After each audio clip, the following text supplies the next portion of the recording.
Jack Penguin, and welcome to another LEGO Star Wars review. So today we're going to be looking at set number 75052, Mos Eisley Cantina. This set includes 616 pieces and originally retailed for $69.99 back in August of 2014. Obviously, I got this set back in the day when it released, and I think I might have gotten it just a little bit early at my local Toys R Us. In addition, I do have the original box for this set, so getting right into this and taking a look at the box, we do get the LEGO Star Wars logo as well as your Darth Vader reaching out right there for the 2014 summer box art right there. You do get your minifigures shown all the way at the bottom. We do get some very nice exclusive minifigures within the set, even a Dewback for the very first time. Very nice newly molded piece for the time period. You get the regular stuff off the side, and then you get the very nice sandy desert planet of Tatooine right there with your main set of Mos Eisley Cantina. You also do get a Landspeeder within the set, which I'll talk more about that when we get to it. Taking a look at the back of the box, we do get your logos as well as some of the play features, taking a look at how this set is set up generally with your characters interacting and all that. Very cool look at the back. Very top of our box features some logos, some other information in various languages. We do get all of our minifigures listed yet again on the very top with the actual size of Greedo right there. Very nice minifigure to get as well within the set. Sides of the box feature your logos, choking hazards, smaller pictures, leading all the way to this other side right here with more of the same going on all the way. The bottom has more of the same, as well as a quick LEGO Club advertisement, LEGO trademarks, and the barcode for this particular set. Also note that this is a rather long box, and especially for the contents, it isn't that thick at all, and I just really think this is a very cool box, and I do like how it looks. So yeah, that's all for the box, so let's take a look at the instructions, minifigures, and final overall model. When it comes to this set, we do get two instruction manuals, that being book number 1 and then book number 2. We do mimic the front of the box for both of these. The very back of the first instructions does feature the Win robot for the time period. You can flip right open to a quick character checklist right here featuring characters from all of the sets that you can get for this particular summer wave of 2014.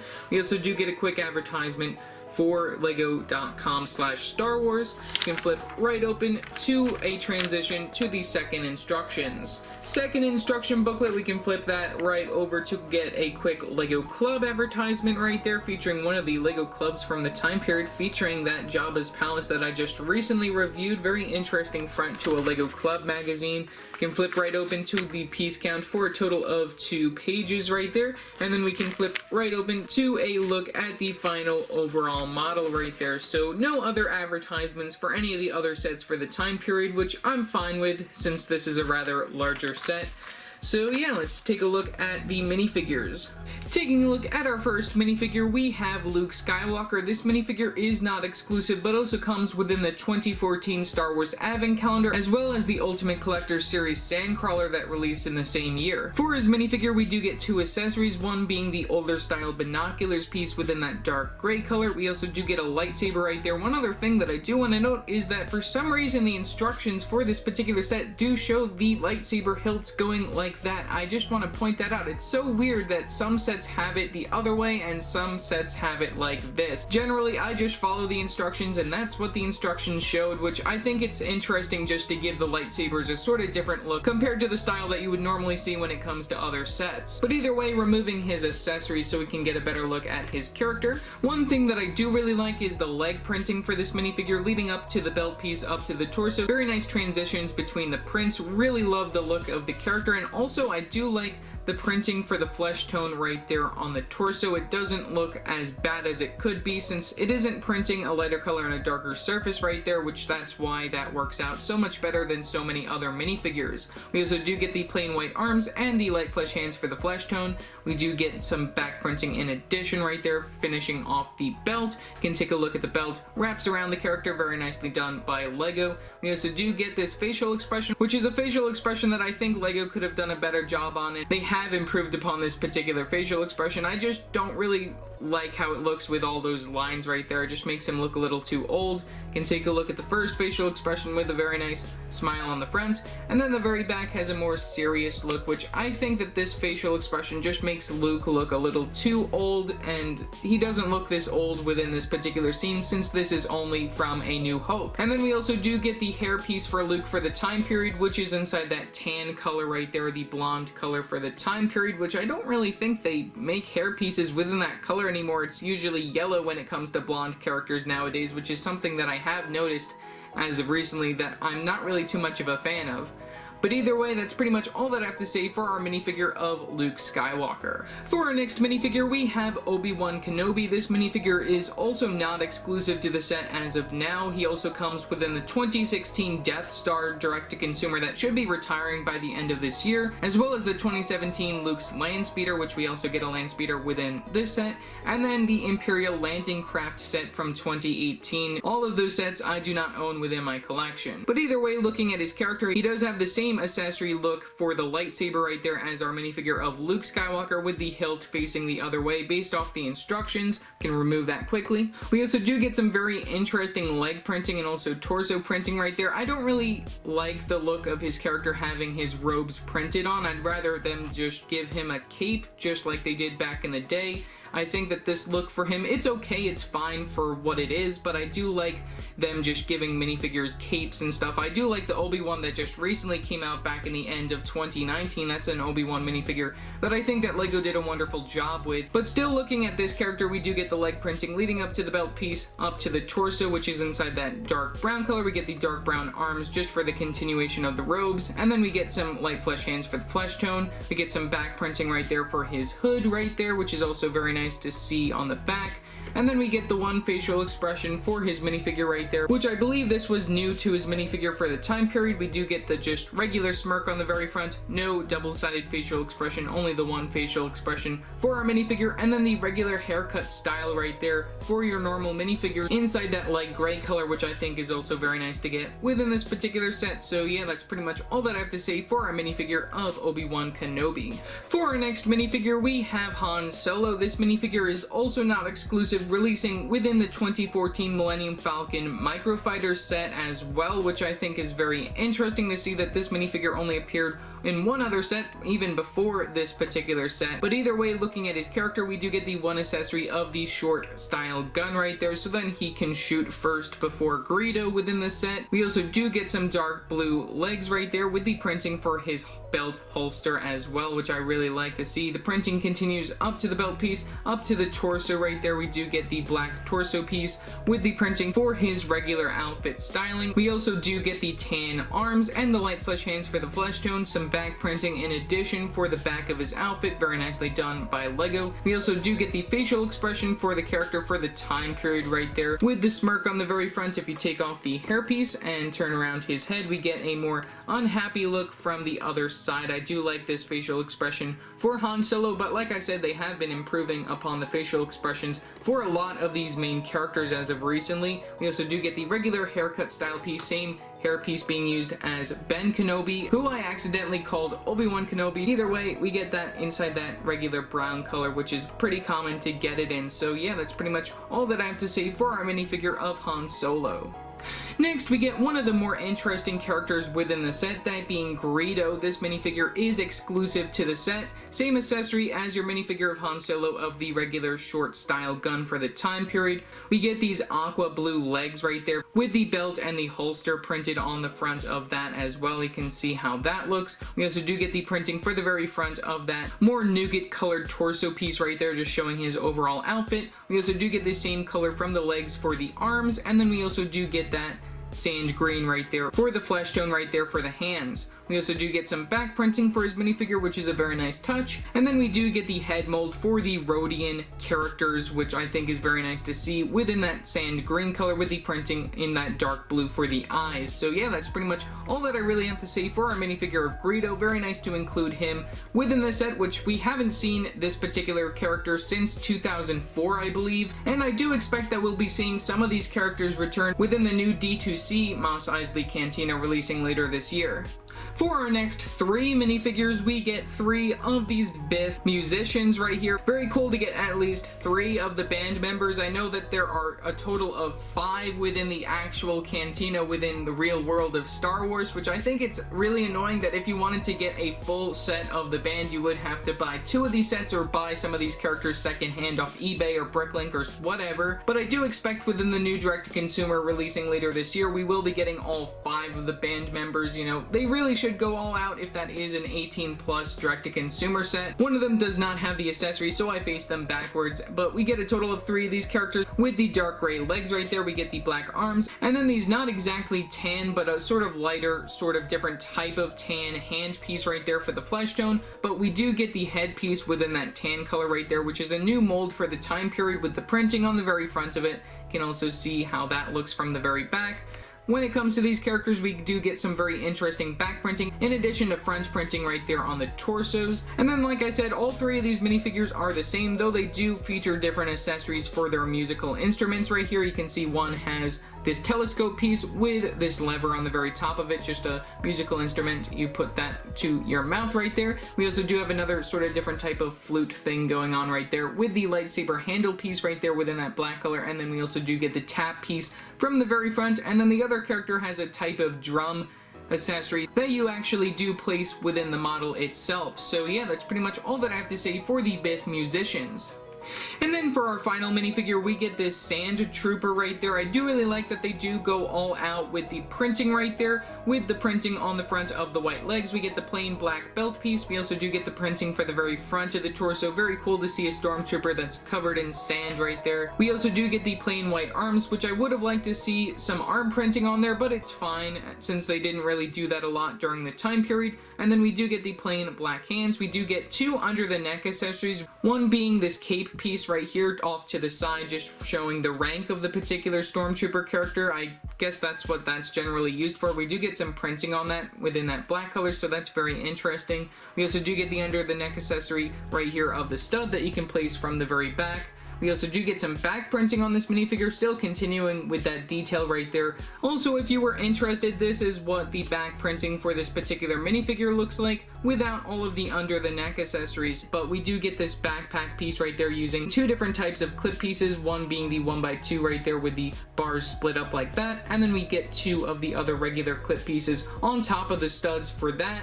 And then we also do get 3 of these lightsaber handle pieces right there just for the very back of this particular backpack. Also, in addition, for the time period, if you do lift up the helmet piece, we do get the angry clone face, which has now been retired with a new facial expression for all of your clones and stormtroopers as of this year 2020, so we probably won't be seeing that come back ever. And then we also do get the regular stormtrooper helmet mold, which has since changed back in 2019. With the printing right there for the very front of the Sand Troopers. So yeah, that's pretty much all that I have to say for our minifigure of the Sand Trooper.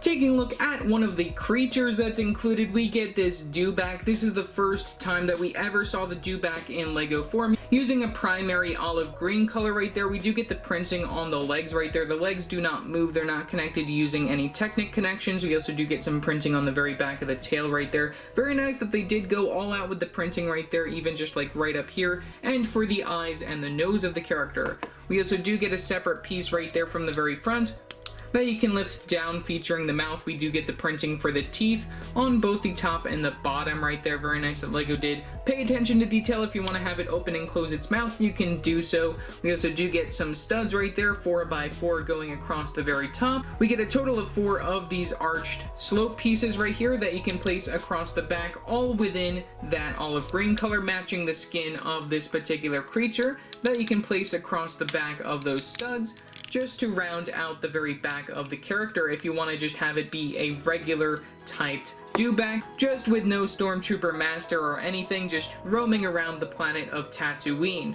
But if you take those off, we also do get this separate build for a saddle right here that also lies atop the 4x4 studs. We also do get some clip pieces from each side of that, featuring places for you to place some accessories. We get one open clip piece and then one with the long gun of the accessory for your Sand Trooper minifigure. We also do get 2 other clip pieces from the very back, just for some extra details from the very back of this particular saddle. We also do get the 4 studs right here at the top where you want to place your minifigure, and then we also do get the option of adding this tether right here from the very front. We get these small little bar pieces right there. If you place these little areas onto the bar pieces, it will give you this very front area. You can place that right behind the cone piece, and then you do get your minifigure of the Sand Trooper. You can just sit him down. The backpack does not interfere at all, which is also very nice. And place one side of the reins right here within his hand, so then you can have him controlling the Dewback. You can see how that works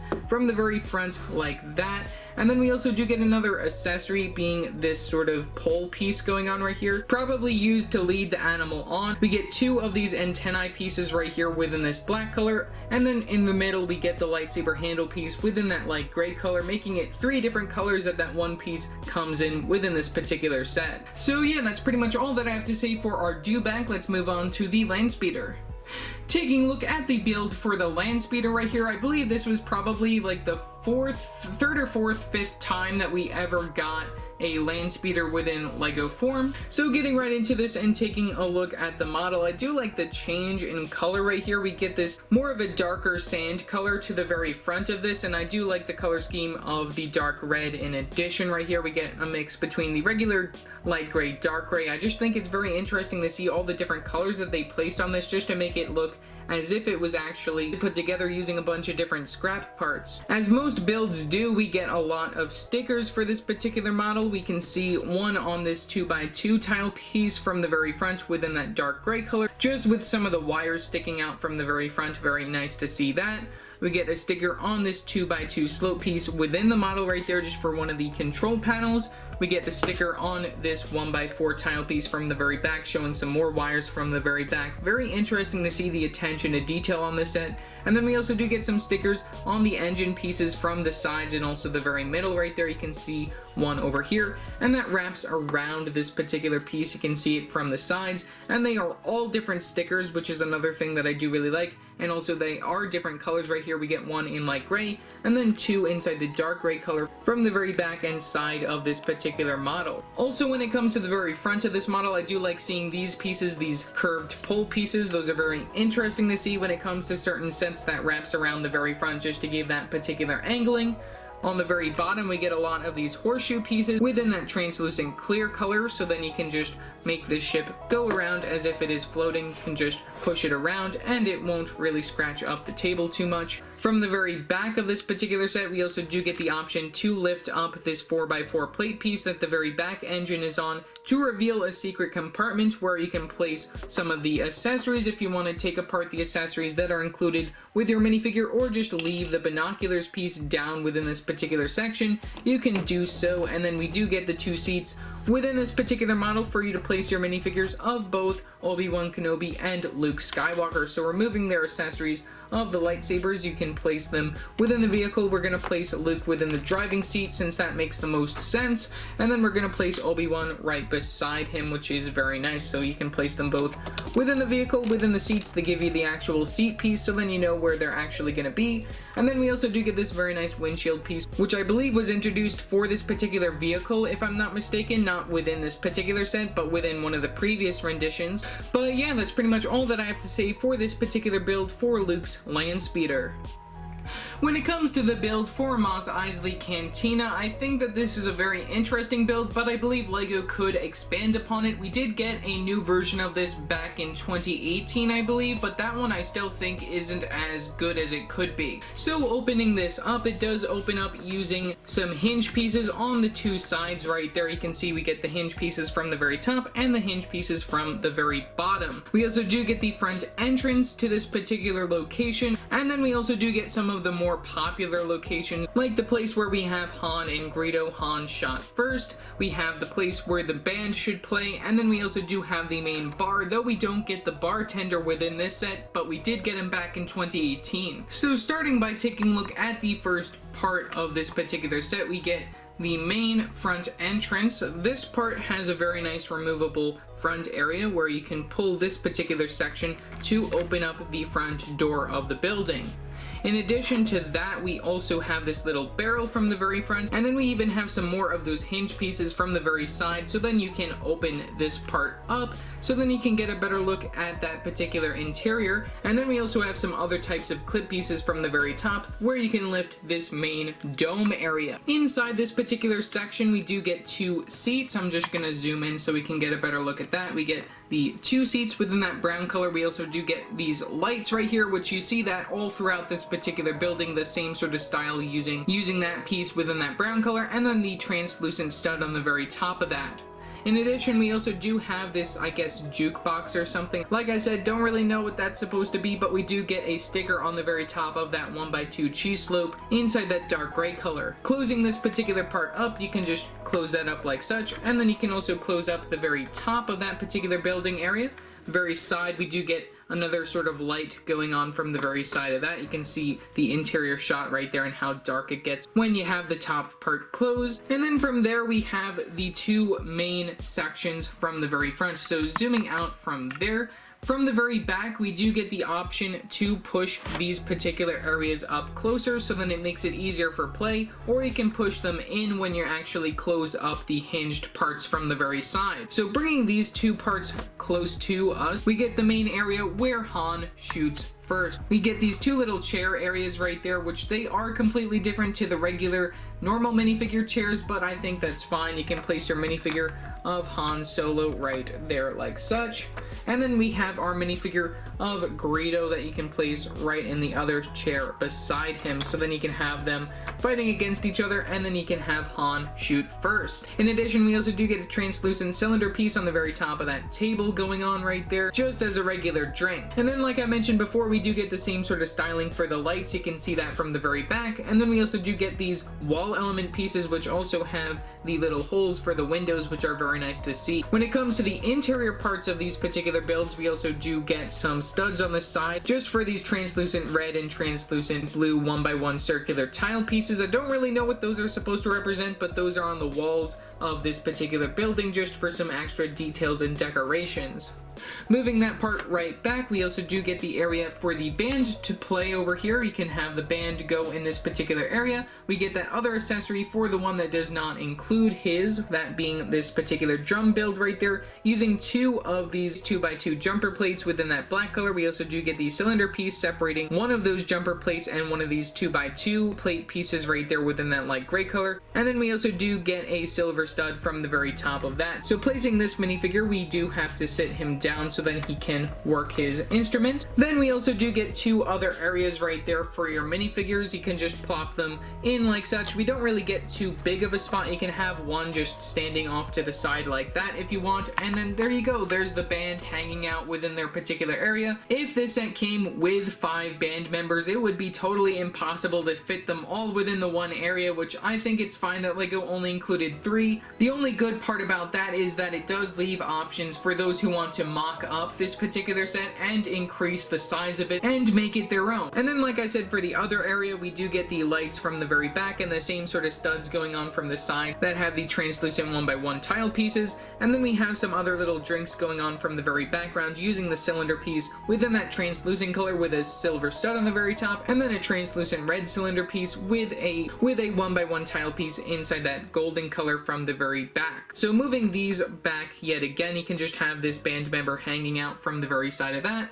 That brings you over to this other area over here. This is the main bar setting. We don't get any of the characters that would be in this particular area. We do not get the bartender. We don't get the guy that Obi-Wan cuts off his arm or any of those characters. I expect to see those probably release inside the new direct-to-consumer this year though, but I do like the overall look at the bar setting. We get another one of these stick pieces right here that we also saw within the Landspeeder, but within the regular light gray color. This is inside a more silver color in comparison to the lightsaber handle pieces right there, but not exactly. When it comes to this particular section, we also do get a sticker within this particular area on this 1x2 slope piece for the credit collector right there, which I think is very nice. Also in this particular area, we do get a clip piece over here that also features another one of those small guns, just for another defense sort of matter right there for the bartender, who is not included within the set. We also do get a translucent mug piece over here just as another little accessory, and then we do get like the main mixing area within this particular bar setting, which I think looks very cool. Really like how that turned out right there, using another one of those translucent red cylinder pieces with the golden circular tile on the very top of it. Also, from the very back, you can see that we get two of these little drawers right here. The very top does feature two of these 1x1 circular tile pieces within that golden color yet again, which I'm not going to be able to show that since I can't really lift this model to make it work the way I wanted to, but there we go. There's a good look at that. There isn't anything in the very bottom drawer, but you do get a sizable sort of area if you want to place a minifigure within this particular area. I'm just going to place this guy right there so then you can see how that would fit. And then, like I said, we do get the option of closing up this particular area. As you see, you can close it all up like such, and then you do get somewhat of an exterior look from the very back of this set. So zooming out from this particular area and just taking a look all around it, you can see this is the main sort of look if it is closed up like such. You can see that we do get the window pieces right there on those wall element type pieces, and then from the very back we also do get this sort of like feeding area for the Dewback that you get within the set, which only has one of these long bone pieces within there, which is, you know, I would have liked to see something different in there, but I think it just shows that the Dewback already came to eat its fill. You can see this particular area, how you can fit the Dewback right next to that particular area. We also do get some loose open clip pieces right here, which you can interchange where you put this particular device. I don't remember what this is called, but you do see this a lot when it comes to Tatooine. We get it clipped to the very side of this particular building over here. You can move that clip piece over to this side right here. You can just clip it wherever you want to. You can clip it over here. And then, like I said, just the design of that I think looks very nice. Using a sort of different color scheme. The white, I don't really feel like it fits, but I think it's okay just for what it is, just to get the point across. We also do get various stick pieces from the very top of this building just to give that sort of look for Tatooine. And then there's another look from the very side, and then that does bring you all the way back to the very front of the model. Overall, for $70 back in the day, I think that this was a very nice deal. This was the first time that we really got a good sizable version of Mos Eisley Cantina. We did get it previously back in 2004, I believe, but that one was still just in the early days of LEGO Star Wars. Within the set, we do get a very nice minifigure selection, including some of your main characters, that being Luke Skywalker, Ben Kenobi, and even Han Solo. You get Greedo, who is an exclusive minifigure to the set. You get a very nice Sand Trooper with a Dewback, a very nice new mold that as of right now is only included within this particular set. We might even see it return this year in 2020 within the direct-to-consumer set, but we don't know yet. And then the inclusion of the band members right there for the very first time in LEGO form is also very nice to see. Though we don't get all 5 band members within the set, it's a very nice touch just to get 3 of them, just to set the scene correctly. When it comes to the overall model, I think it's okay. It's good for what it is. It's a very nice playset featuring a lot of fan favorite scenes right there. I would have liked to see the bartender included within the set just to make the bar make a little bit more sense. So yeah, that's pretty much all that I have to say for this particular video. Leave your thoughts down in the comment section below what your thoughts are on this set. Also remember to like and subscribe and hit that bell icon so every time I upload a new video. So yeah, that's it for now, and I will see you next time. Bye!